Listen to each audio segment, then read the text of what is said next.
Olá, pessoal. Estamos de volta com o programa Agenda Mundo na TV Chacoalhando, com representação pela TV GGN. Hoje vamos trazer a segunda parte da trilogia sobre os 75 anos da fundação do Estado de Israel. Na primeira parte, vimos como os fundamentalistas religiosos aumentaram sua influência no governo de Netanyahu, que assumiu em dezembro do ano passado. Essa influência foi assegurada na Knesset, o parlamento israelense, principalmente através dos votos dos colonos religiosos ultranacionalistas. Vimos também no programa que os colonos mais extremistas promovem atos de vandalismo e de terrorismo. Os alvos não são apenas os palestinos. Túmulos no cemitério cristão foram vandalizados este ano. Mostramos também cenas abjetas em que colonos comemoravam durante uma festa de casamento a morte de um bebê palestino em um incêndio criminoso. O link para a primeira parte está na descrição do programa. Antes de prosseguirmos, eu gostaria de pedir a vocês que deem os likes, divulguem o programa, se inscrevam no canal da TV Chacoalhando e contribuam para a TV GGN, nossa parceira, através da chave de Pix, jornalggn@gmail.com. O tema dessa segunda parte trata da remoção do povo palestino de suas terras, o que vem ocorrendo desde antes da independência de Israel. Vamos fazer uso de várias imagens históricas. Vamos começar mostrando imagens de um vídeo da ONG israelense de direitos humanos, B'Tselem.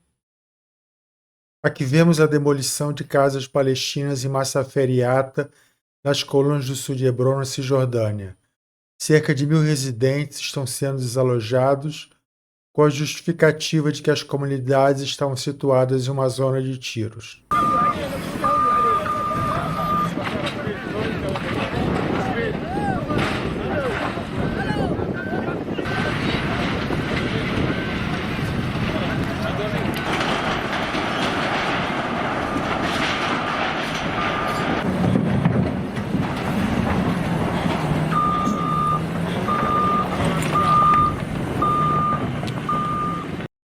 O que ocorreu em Masafer Yatta é apenas um exemplo do que vem ocorrendo na Cisjordânia desde a ocupação por Israel em 1967. Na legislação internacional, essas ações têm nome quando promovidas de forma sistemática, e esse nome é limpeza étnica. O povo judeu, que habitara os antigos reinos de Israel e Judá, que permanecera sem pátria por cerca de 2.700 anos, que foram oprimidos e sofreram perseguições em vários países da Europa, passou a ser o opressor. Para que a gente possa acompanhar melhor como se deu essa mudança de perseguido a perseguidor, vamos começar com uma visita ao passado. A nossa viagem no tempo começa com um mapa antigo em que vemos a Palestina e a Síria como parte do Império Otomano. E aqui na outra imagem, uma visão geral da parte asiática do Império Otomano.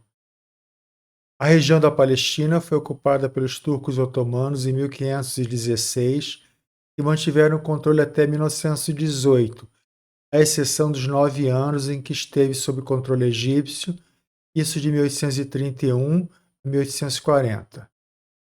A ideia de recriar uma pátria judaica na Palestina remonta a 1799.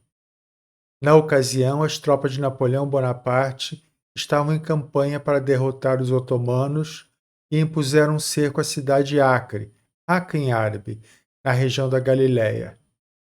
O francês escreveu uma carta em que expressava o direito dos judeus como herdeiros da Palestina, mas sua derrota inviabilizou a tomada de Jerusalém e seu projeto de uma nação judaica. Coube a um outro francês, o barão Edmond de Rothschild, retomar a ideia do lar judaico. Nas últimas décadas do século XIX, ele gastou 14 milhões de francos para estabelecer 30 assentamentos de judeus na Palestina. Em 1909, foi estabelecida a primeira fazenda coletiva. O chamado kibbutz foi considerado um modelo socialista e ainda está presente nos dias atuais, mas perdeu a relevância que tinha. Por volta de 1910, o líder sionista britânico Chaim Weizmann promoveu a aquisição de terras através do Fundo Nacional Judaico, com apoio do barão Edmond de Rothschild. A primeira expulsão de palestinos de suas terras teria ocorrido nessa época, ainda sob a jurisdição otomana. 10.000 acres de terra foram adquiridos por Weizmann na região de Marj bin Amer, ao norte da Palestina, que vemos ao fundo nessa gravura de 1840. Conforme relata em um documentário da Al Jazeera, reproduzido no periódico britânico The Independent, cerca de 60.000 agricultores palestinos teriam sido forçados a sair de suas terras para acomodar judeus provenientes da Europa e do Iêmen. Crescia assim a insatisfação na população árabe. Essa narrativa é contestada em alguns setores judaicos. Em novembro de 1917, o secretário de Negócios Estrangeiros do Reino Unido, Lord Arthur Balfour, expressou o apoio a um lar nacional para os judeus na Palestina em carta que enviou ao barão Lionel Walter Rothschild, não confundir com Rothschild francês. Era do interesse da Grã-Bretanha promover a formação de um Estado tampão no Oriente Médio, isso para reforçar o seu domínio. Com a derrota dos otomanos na Primeira Guerra Mundial, a Grã-Bretanha ocupou parte da Palestina após um acordo com os franceses.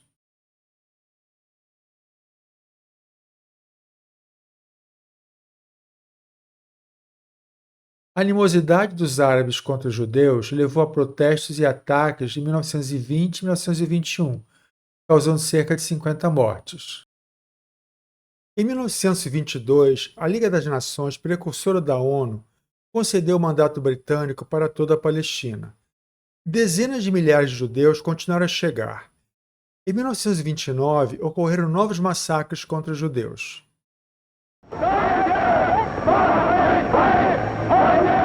Na Alemanha, o nazismo chegou ao poder em 1933 e começou a perseguir os judeus. A agência judaica fez um acordo com o governo nazista. Os judeus poderiam partir para a Palestina levando apenas poucos pertences. A nova leva de imigrantes consistira principalmente de setores da classe média. Em 1935, a população de origem judaica chegou a 320 mil. Em 1936, os árabes se revoltaram contra a presença britânica e pelo fim da venda de terras aos judeus. Os britânicos trouxeram reforços para dominar a rebelião. Os conflitos duraram 3 anos e causaram a morte de cerca de 5.000 árabes, a maior parte pelas mãos dos britânicos, e de algumas centenas de judeus. Em 1939, o governo de Sua Majestade resolveu impor cotas de imigração para acalmar os árabes. O grande mufti de Jerusalém, que era uma importante liderança palestina, foi até Berlim para se aliar aos nazistas. Essa aliança gerou o temor que fossem formadas na Palestina unidades árabes nos moldes da SS nazista. A ameaça aos judeus passara a ser existencial. Isso ao mesmo tempo em que os britânicos começavam a impor limites à entrada de refugiados vindos da Europa.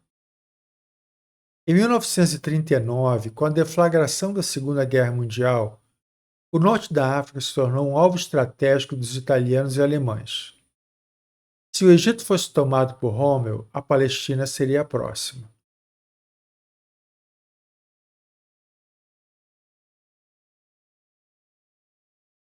As milícias da Haganah formaram uma brigada judaica para se juntar ao esforço de guerra britânico na luta contra os alemães. Com o final da guerra em 1945, a dimensão do Holocausto pôde ser conhecida. O Reino Unido continuava a barrar os imigrantes judeus que tentavam entrar na Palestina, deportando mais de 50 mil para campos de detenção em Chipre.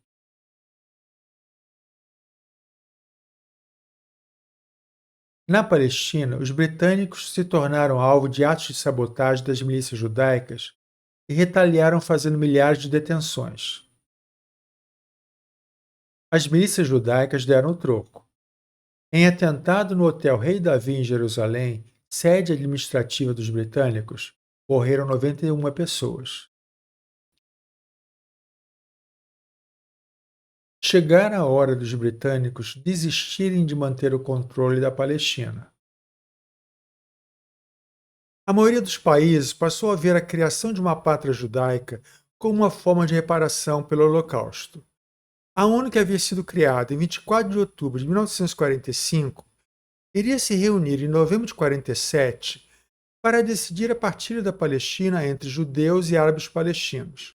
Vamos fazer uso de alguns mapas para acompanhar a progressão da ocupação judaica na Palestina durante os séculos 20 e 21. Os mapas foram reunidos a partir de várias fontes, incluindo o Ministério do Exterior de Israel, a Reuters, a Biblioteca Judaica Virtual e a Unispalo, ligada à ONU. Supõe-se então que não se trate de material fake. O primeiro mapa mostra a demografia da Palestina com as regiões já ocupadas por judeus em 1946. O segundo mapa é o mapa da partilha da Palestina votada na ONU em 1947, em que cerca de 56% da região foi dedicada para a formação do Estado de Israel. Mas os palestinos não aceitaram a partilha e rompeu a guerra civil. O argumento dos palestinos foi de que, à época, os residentes judeus não possuíam mais do que 5,5% das terras. Ocorreram dezenas de mortes até que as tropas britânicas conseguissem restaurar a ordem.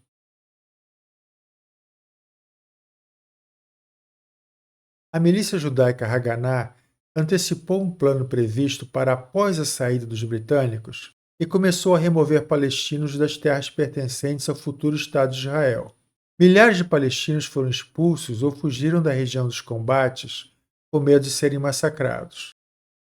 Contribuiu muito para o pânico a notícia do massacre promovido em Deir Yassin por milícias judaicas em 9 de abril de 1948. Deir Yassin era uma vila palestina árabe situada em uma posição estratégica a oeste de Jerusalém. Na ocasião, teriam morrido pelo menos 100 residentes palestinos. O documentário do Deutsche Welle fala em 200 mortos. Foi comprovado recentemente um outro massacre de palestinos ocorrido em 1948 através do uso de dados cartográficos e imagens aéreas. O estudo foi feito por um grupo de pesquisa da Universidade de Londres chamado Forensic Architecture. Foram identificados diversos locais com alta probabilidade de conterem valas coletivas no local onde estava situada a Vila Palestina de Pescadores de Tantura. As mesmas técnicas vão também ser utilizadas na investigação de outros locais onde teriam ocorrido massacres. A independência de Israel foi declarada de forma unilateral por Davi Ben-Gurion em 14 de maio de 1948. O mandato britânico foi encerrado e as tropas retiradas. No dia seguinte, os países árabes vizinhos atacaram Israel, deflagrando a guerra, que só terminou em março de 1949 com um cessar-fogo.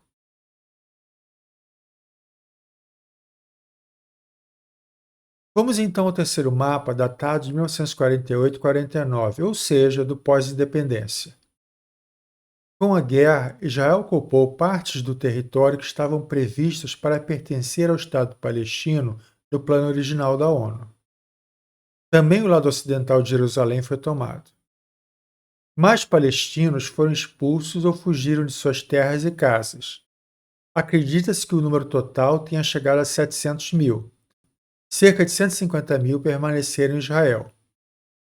O deslocamento do povo palestino é lembrado todos os anos em 15 de maio como o dia da Nakba, o dia da catástrofe. Com o armistício, Jerusalém ficou dividida. Os jordanianos expulsaram os judeus do lado oriental de Jerusalém, que incluiu a parte velha da cidade. A Jordânia ocupou as terras a oeste do Rio Jordão e forma a chamada Cisjordânia.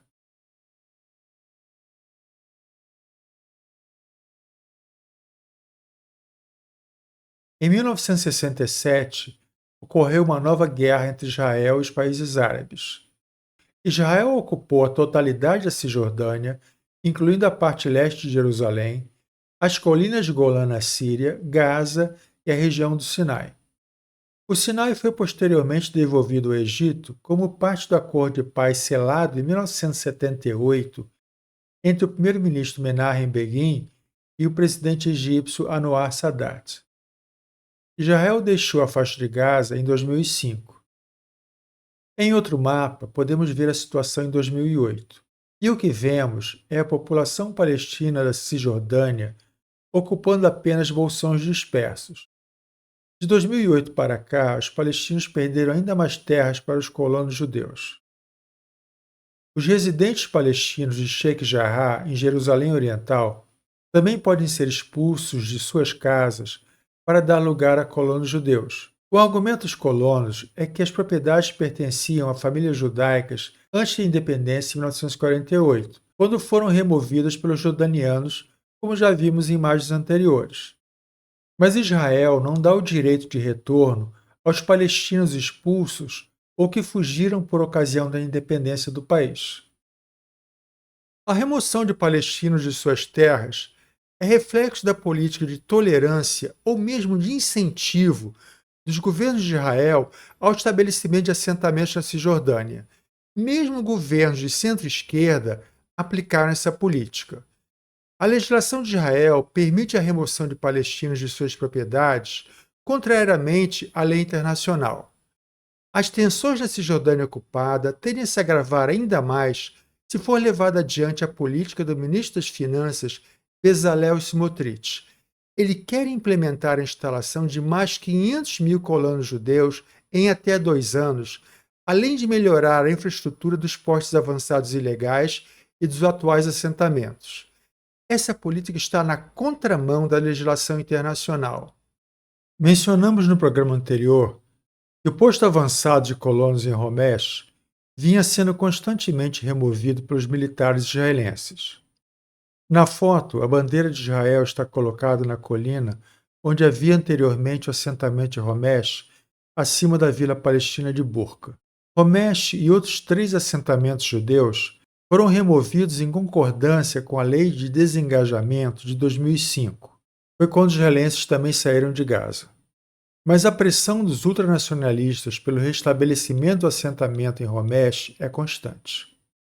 Em um claro sinal da nova correlação de forças, em março desse ano, o parlamento israelense aprovou por 31-18 o cancelamento das cláusulas que garantiam a continuidade da proibição aos 4 assentamentos. Em 18 de maio, o chefe do Comando Central Militar, general Yehuda Fox, permitiu a reabertura da escola de estudos religiosos que funcionava em Homesh. Mas isso abre caminho para que o assentamento seja restabelecido. A situação, que já era bastante tensa na região, poderá voltar a se agravar. O aumento dos assentamentos na Cisjordânia torna cada vez mais inviável a criação de um Estado palestino prevista quando da partilha decidida pelas Nações Unidas em 1947. Além dos palestinos verem suas terras serem tomadas da Cisjordânia ocupada, seus direitos civis são negados. Essa negação ocorre também com os cidadãos árabes que têm cidadania israelense.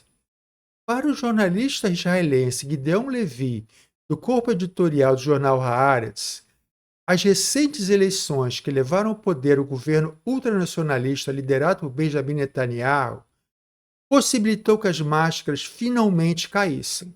Here we face a reality which is well known for a long time.